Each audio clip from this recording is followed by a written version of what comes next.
మూడో వ్యక్తి యొక్క మాటను వినటం ద్వారా. కాబట్టి దయచేసి ఇక్కడ మన మూడో వ్యక్తి యొక్క మాటకు మనము లోబడకూడదని చెప్పి దేవుడు ఇక్కడ అంటూ ఉన్నాడు. ఇక మత్తయి శుభవార్త 19వ అధ్యాయము 16వ వచనము.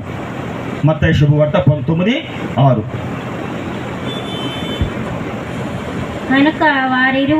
కనుక వారిరువురు భిన్న శరీరులు కాక ఏక శరీరులై ఉన్నారు.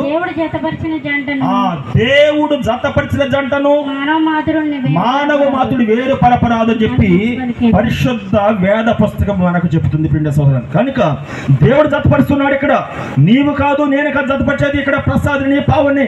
కనుక మనం కేవలం ప్రేక్షకులు మాత్రమే. దేవుడు మాత్రమే వారిద్దరు కూడా దీవిస్తున్నాడు.